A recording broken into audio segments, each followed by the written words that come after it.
All right, so first let's talk about Transformers, the one about the auto jiggers and whatever the hell they are. Yeah, it's... I think it's autoerotic asphyxiation. I don't know what they are. Okay, in excess. Weird. So, Devin, tell us about that. Oh, nice. Yeah, Transformers Dark of the Moon, the third movie from Michael Bay, based on a toy line. This is what it is, right? And this one is better than the last one, and it almost has a story this time.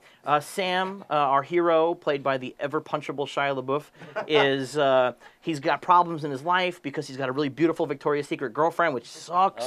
And then his best friend's a robot car, which is awful. And then that's trouble for him. And then the evil robots are doing bad things and shooting other robots, and then people shoot each other for 60 minutes at the end of the picture. That's essentially the entire script of Transformers 3. Oh, there's I just a script? read it to you. Rumor has it. I didn't know that. Rumor has it. Now it's funny because now we have a clip of the movie. We got a big. This is like, you're gonna see where I think the clip we have. Oh, this is like a big ILM scene, I think. This is a huge, huge action This is a sequence, pretty big folks. scene. A lot of money was spent on this scene. We got it for you. Let's take a look.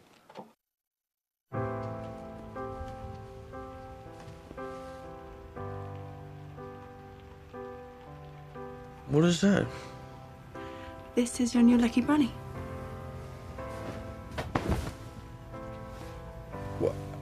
It's a beautiful thought, Carly, but I don't think it's the whole bunny that's lucky. You see, it's just this section here. You see, it's just the rabbit foot that's lucky. Well, it's just a good luck charm. Help you think positive. Today's important. Come on, get up. Hey, wear that nice tie. Yeah. You need any money for lunch? No, I don't need any money for lunch. I have money from yesterday's lunch. You love it, don't you? I'm just your American boy toy. I love a boy toy. Man, what about that? That, you know what? That rabbit, literally, there was about 8 weeks of rendering. Yeah, there was that no rabbit on set. No. There was also no woman. There still is no woman. That's not a real person. Can I say something about a couple things? It's your show. No, it's our show. Because you are the guest host. Thank you. Mazel So tov. you are here. Thank you. Hey, you know what? Let's toast that. Thank You with the beer, me with the Everclear.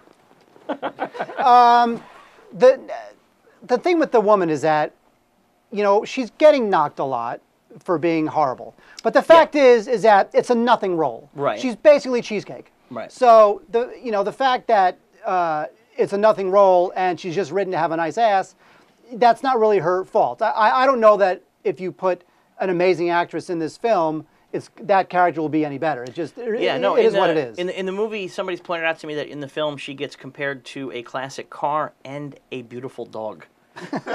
This is the sort of work that Michael Bay is doing.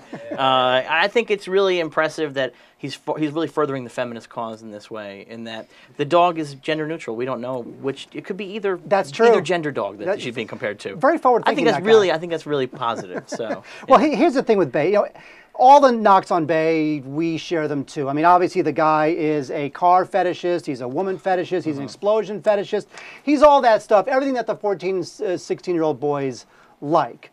You know, as incomprehensible and bad as the movie is, this is the first film I've seen, and I think we'll disagree on the merits of 3D. This is the first film I've seen where I think this film is better because of 3D, and I'll tell you why.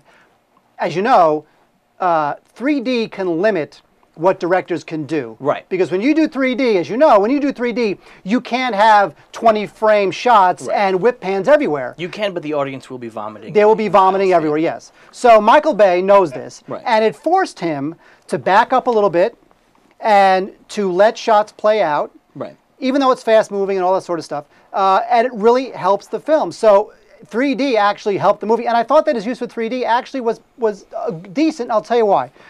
I like 3D, not when people throw things at the screen. I like 3D when there's foreground, midground, background action, and I can start picking that apart. Right. And I think he does that. And by the way, if you think this means I like the movie, you're wrong. Because the movie's terrible.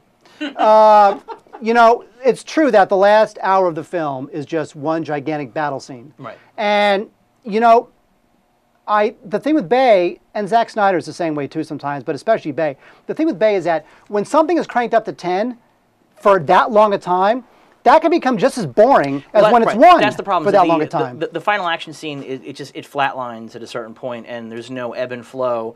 There's no rhythm to that final hour. So it just sort of turns into like shout, scream, fall, shoot, explode, walk down the alley, shout, scream, fall, shoot, explode, and that's the big problem.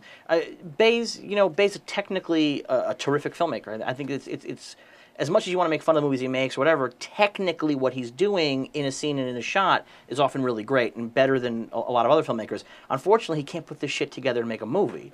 And so it's this weird thing where there's the narrative structure is disastrous.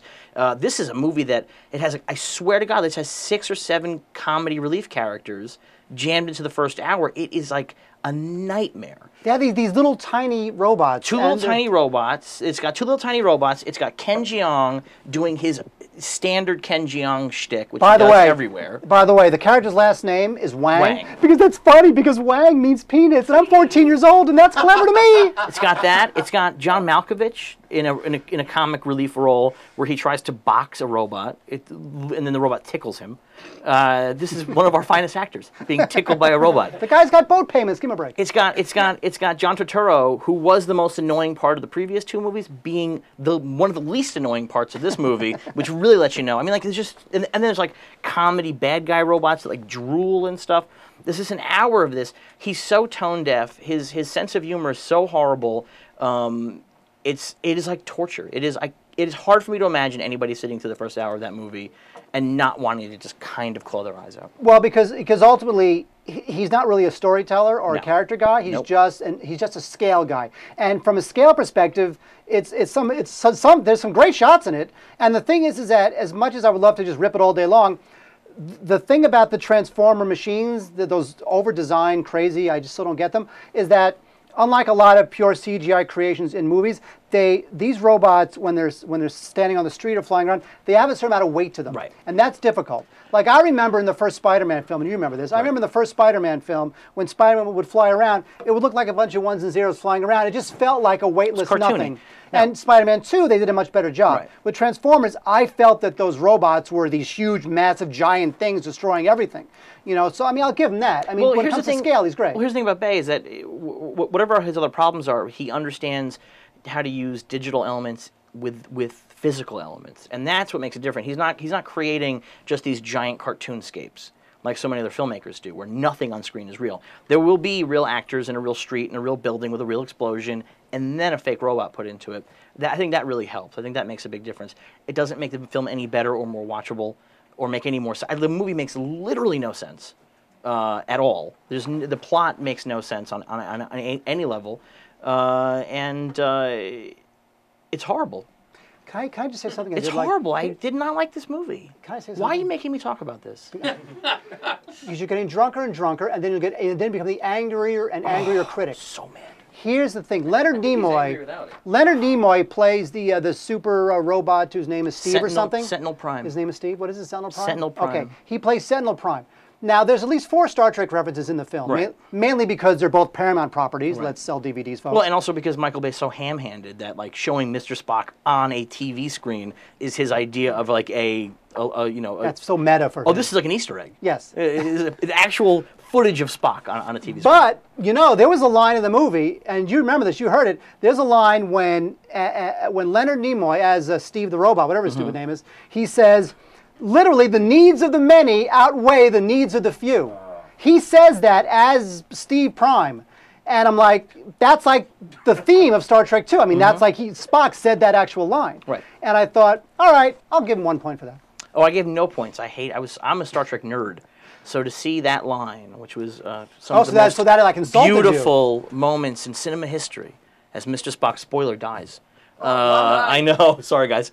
To be used in the mouth of an evil robot was just only too because if Nimoy signed off on it, I'm okay with it.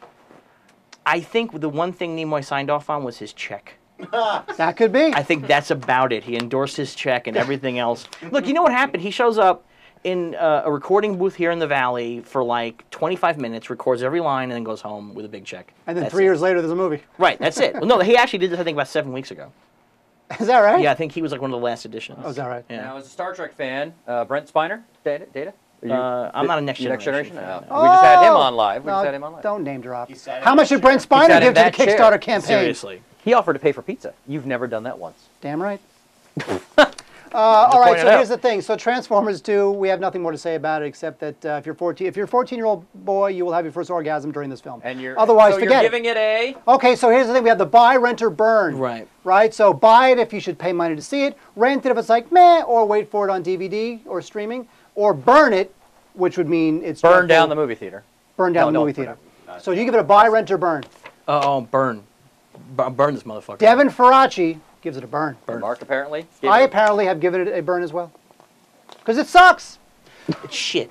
How come he gets to swear? Everybody gets to swear. Every time I swear, Mike yells at me. You can He swear says, now. Don't swear. You can swear. Huh? When did you swear? That's the point. I don't swear because Mike says make sure you don't swear. No, there's statistically proven that you get more money by swearing. So feel free. Really? Fucking No. A. Oh, no, but you can't swear. Don't do Oh, that. what? See, that's what I'm talking We have about. sponsors watching. Why would you do that? I get no respect on this. I'm the bad boy. I swear when I have a beer. So See, he's even worse than me. I know.